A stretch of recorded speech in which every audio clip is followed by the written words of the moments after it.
সংবাদ সবাইকে স্বাগত জানাচ্ছি। আমি ফিরোজ তোহা। শুরুতে সংবাদ শিরোনাম। বিশ্বযুদ্ধের আপডেট জানিয়ে দিব। শুরুতে গুরুত্বপূর্ণ সংবাদ। গাজায় যোদ্ধাদের হাতে গ্রেপ্তার ইসরায়েলি সেনা। এরপর জানাবো গাজায় ফাইটিং কম্পাউন্ড ব্যবহার করছে হামাস, বিপাকে ইসরায়েলি বাহিনী।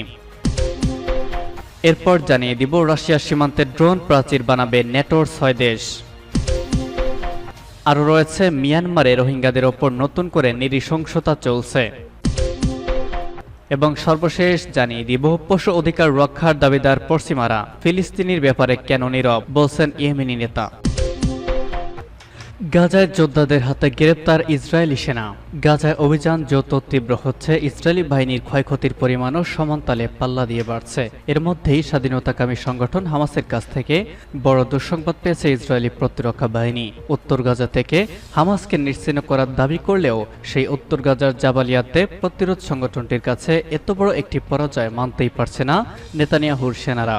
হামাসের সামরিক শাখা আল কাসাম ব্রিগেডের মুখপাত্র আবু ওবায়দা জানিয়েছেন, শনিবার উত্তর গাজার জাবালিয়াতে এক সংঘর্ষের সময় বেশ কয়েকজন ইসরায়েলি সেনাকে আটক করেছে কাসাম ব্রিগেডের যোদ্ধারা। এ সময় ঠিক কতজন ইসরায়েলি সেনাকে আটক করা হয়েছে সে বিষয়ে কোনো তথ্য দেননি তিনি। কাসাম ব্রিগেডের নিজস্ব টেলিগ্রাম চ্যানেলে আপলোড করা এক ভিডিওতে দেখা যায় গাজার একটি টানেলের ভেতর যোদ্ধারা এক ইসরায়েলি সেনাকে আহত অবস্থায় টেনে নিয়ে যাচ্ছে। এ সময় ভিডিওতে বন্দী ইসরায়েলি সেনাদের কাছ থেকে উদ্ধার করা অস্ত্র ও নিরাপত্তা সামগ্রীর ছবি দেখানো হয়। এতে ধারণা করা হচ্ছে কমপক্ষে 3 সেনাকে আটক করেছে কাসাম ব্রিগেডের যোদ্ধারা। আবু ওবায়দা জানিয়েছেন, হামাস যোদ্ধারা ইহুদিবাদী সেনাদলের সঙ্গে একটি টানেলের ভেতর সংঘর্ষে জড়িয়ে পড়েছে। এ সময় ইসরায়েলি সেনাদলের সব সদস্য নিহত, আহত ও বন্দী হয় বলে জানান তিনি। তবে হামাসের এমন দাবি সম্পূর্ণরূপে অস্বীকার করেছে ইসরায়েলি প্রতিরক্ষা বাহিনী। এক বিবৃতিতে ইসরায়েলি বাহিনী জানিয়েছে, সেনা অপহরণের কোনো ঘটনাই ঘটেনি। এখন পর্যন্ত গাজা যুদ্ধে ইসরায়েলি বর্বর হামলায় নিহত হয়েছে অন্তত 36,000 নিরীহ ফিলিস্তিনি, আহত হয়েছে 80,000-এর বেশি মানুষ। এদিকে হামাস নেতা ওসামা হামদান জানান, ইসরায়েলের সঙ্গে সমঝোতার ক্ষেত্রে নতুন করে আর কোনো আলোচনা হবে না। এই ধরনের আলোচনা বরং ইসরায়েলকে গাজায় আরও বেশি হামলার সুযোগ করে দেয়া হয়। গাজায় ফাইটিং কম্পাউন্ড ব্যবহার করছে হামাস, বিপাকে ইসরায়েলি বাহিনী। গাজার ফিলিস্তিনি যোদ্ধারা উত্তরাঞ্চলের জাবালিয়া উদ্বাস্ত শিবিরে ফাইটিং কম্পাউন্ড প্রতিষ্ঠা করেছে। এর ফলে তারা ইসরায়েলি বাহিনীর বিরুদ্ধে যুদ্ধে বিভিন্ন ভবনের মধ্য দিয়ে দ্রুত এবং নিরাপদে চলাচল করতে পারছে। এতে করে আগের মতো তাদেরকে রাস্তায় দেখা যাচ্ছে না, আর রাস্তায় তাদের দেখা মাত্র ইসরায়েলি হামলার যে শিকার হতো তা থেকেও রক্ষা পাচ্ছে। যুদ্ধ পর্যবেক্ষকরা এই তথ্য জানিয়েছেন।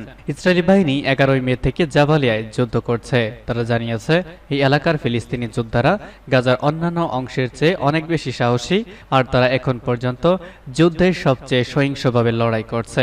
Institute for the Study of War এবং ক্রিটিক্যাল থ্রেটস প্রজেক্ট তাদের এই প্রতিবেদনে তথ্য জানিয়েছে। যুক্তরাষ্ট্র ভিত্তিক প্রতিরক্ষা থিঙ্ক ট্যাঙ্ক জানিয়েছে, জাবালিয়া দখল করার জন্য 2 সপ্তাহ ধরে চলা যুদ্ধে দেখা যাচ্ছে যে হামাস সেখানে পরিকল্পিত প্রতিরোধ গড়ে তুলেছে এবং ইসরায়েলি বাহিনীর ওপর তাদের অস্বাভাবিক উচ্চমাত্রার আক্রমণ প্রমাণ করেছে যে হামাস এখনও তাদের যুদ্ধ ক্ষমতা কার্যকর রাখতে পেরেছে। এমনকি অক্টোবরে তাদের জাবালিয়া কমান্ডার নিহত হওয়া সত্ত্বেও তারা দুর্বল হয়নি। ISWCTP জানায়, হামাস তার সামরিক শাখা প্রচলিত সামরিক বাহিনীর মতো সংঘবদ্ধ করেছে এবং তা পরিচালনার জন্য অভিজ্ঞ সামরিক কমান্ডারদের ব্যাপক বিকল্প তৈরি করেছে। তারা জানায়, ইসরায়েলি সামরিক বাহিনীর তীব্র চাপ সত্ত্বেও অব্যাহতভাবে যুদ্ধ করার জন্য হামাস এই প্রচলিত সামরিক কাঠামো ব্যবহার করছে। এদিকে গাজায় ইসরায়েলের একদল সৈনিককে ফাঁকি বা ফাঁদে ফেলে দিয়ে বন্দী করার দাবি করেছে ফিলিস্তিনের স্বাধীনতাকামী সংগঠন হামাসের সামরিক শাখা আল কাসাম ব্রিগেড। একটি রেকর্ড করা অডিও বার্তায় দাবি করেছে ফিলিস্তিনি গ্রুপটি। গাজায় ইসরায়েলি সেনাবাহিনীর অভিযানের সময় তাদের বন্দী করা হয়েছে বলে জানানো হয়েছে। রুশ সীমান্তে ড্রোন প্রাচীর বানাবে 6 নেটো দেশ। নরওয়ে, ফিনল্যান্ড সহ রাশিয়ার সীমান্তবর্তী মোট 6টি নেটো দেশ রাশিয়ার বিভিন্ন উস্কানি থেকে দেশগুলোকে রক্ষা করতে ড্রোন প্রাচীর তৈরি করবে। নেটো সদস্য দেশ লিথুয়ানিয়ার স্বরাষ্ট্রমন্ত্রী অ্যাগনে বেলোটাইট শুক্রবার এই ঘোষণা জানিয়েছেন। ড্রোন প্রাচীর চুক্তির অন্য দেশ 3টি হচ্ছে পোল্যান্ড, এস্তোনিয়া ও লাটভিয়া। ড্রোন প্রাচীর তৈরির পরিকল্পনাটি বিশ্বে এই প্রথম এবং সম্পূর্ণ নতুন ধারণা। এর ব্যাপ্তি হবে নরওয়ে থেকে শুরু করে সুদূর পোল্যান্ড পর্যন্ত।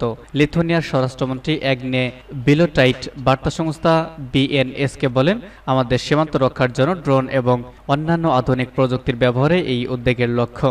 সংশ্লিষ্ট দেশগুলোর সামরিক কর্মকর্তারা বলেছেন, প্রতিরক্ষা খাতে এই ধরনের বিনিয়োগের মূল কারণ হচ্ছে রাশিয়া কর্তৃক ইউক্রেন আক্রমণ এবং চলমান যুদ্ধ। তারা অভিযোগ করেছেন, সাম্প্রতিককালে ন্যাটোর সীমান্তবর্তী দেশগুলোর বিরুদ্ধে রাশিয়ার উস্কানিমূলক কার্যক্রম দিন দিন বাড়ছে। ড্রোন প্রাচীর নির্মাণে বিনিয়োগের আওতায় সীমান্তে সেনা উপস্থিতি বৃদ্ধির সঙ্গে আধুনিক প্রযুক্তির নজরদারি সম্মিলিত ঘটানো হবে।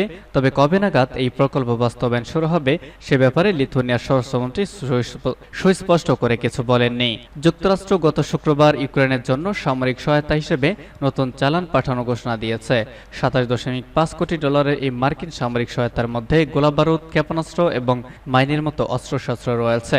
ইউক্রেনের খার্কিভে রাশিয়ার চলমান হামলার মধ্যে দেশটিতে সামরিক সহায়তা পাঠাচ্ছে যুক্তরাষ্ট্র। গত 10 মে থেকে খার্কিভে নতুন করে যুদ্ধ বেঁধেছে। মার্কিন পররাষ্ট্রমন্ত্রী অ্যান্টনি ব্লিংকেন বলেছেন, ইউক্রেনের সাহসী জনগণকে তাদের দেশ রক্ষার জন্য সমর্থন দিতে যুক্তরাষ্ট্র শুক্রবার সে দেশের জন্য অস্ত্র ও সামরিক সরঞ্জামের বড় ধরনের চালান পাঠানোর ঘোষণা দিয়েছে। সম্প্রতি ইউক্রেনের বাহিনী যুদ্ধের ময়দানে গোলাবারুদ এবং তহবিল ঘাটতিতে পড়ে বিপর্যয়ের সম্মুখীন হয়েছে। মিয়ানমারে রোহিঙ্গাদের ওপর নতুন করে নৃশংসতা চলছে। মিয়ানমারের উত্তরাঞ্চলের রাখাইন রাজ্য প্রধানত মুসলিম রোহিঙ্গা জনগোষ্ঠীর বিরুদ্ধে দেশটির সেনাবাহিনী পরিচালিত নতুন সহিংস ও ধ্বংসাত্মক অভিযান চলছে। এই অভিযানে ব্যাপক হারে অপরাধ সংঘটিত হয়েছে বলে খবর পাওয়া যাচ্ছে।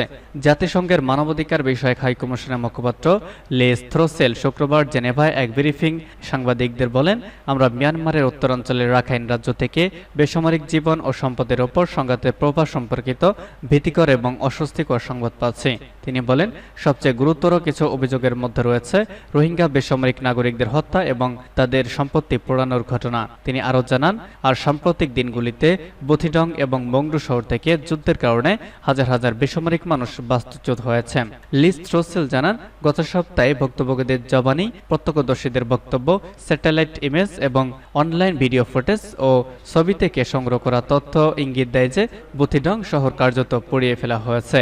তিনি আরো বলেন, এমন তথ্য পাওয়া গেছে যা ইঙ্গিত করে যে শহর থেকে সামরিক বাহিনী পিছু হটার এবং আরাকান আর্মি পূর্ণ নিয়ন্ত্রণ নেওয়ার দাবি করার দুদিন পর 17 মে আগুন লাগানোর ঘটনা শুরু হয়। মানবাধিকার বিষয়ক হাইকমিশনারের দপ্তরের মিয়ানমার টিমের প্রধান জেমস রোড হেবার ব্যাংক বলেন, তার দল ঘটনাস্থলে অনেক সূত্রের সাথে কথা বলেছে এবং অসংখ্য উপকরণ পর্যালোচনা করছে। সর্বশেষ জানিয়ে দিব, ইয়েমেনি নেতা বললেন, পশু অধিকার রক্ষার দাবিদার পশ্চিমা ফিলিস্তিনের ব্যাপারে নীরব। ইয়েমেনের প্রতিরোধ সংগঠন আনসারুল্লাহ আন্দোলনের নেতা সাইয়েদ আব্দুল মালিক বদরউদ্দিন আল হুতি তার সাম্প্রতিক বক্তৃতায় মার্কিন যুক্তরাষ্ট্রের সমর্থনে গাজায় ইসরায়েলি যুদ্ধাপরাধের কথা উল্লেখ করে মার্কিন অদ্ভুত দাবির তীব্র সমালোচনা করেছেন। মার্কিন প্রেসিডেন্ট জো বাইডেন দাবি করেছেন, গাজায় ইসরায়েলের কর্মকাণ্ড কোনো গণহত্যা নয়। ইয়েমেনি আনসারুল্লাহ নেতা বলেছেন, গাজায় ও নিজেদের ঘরবাড়িতে ফিলিস্তিনিদের হত্যা করা, তাদের সমাবেশকে বোমা হামলা লক্ষ্যবস্তু করা এবং শত শত মানুষকে অনাহারে রাখা বাইডেনের দৃষ্টিতে গণহত্যা নয়।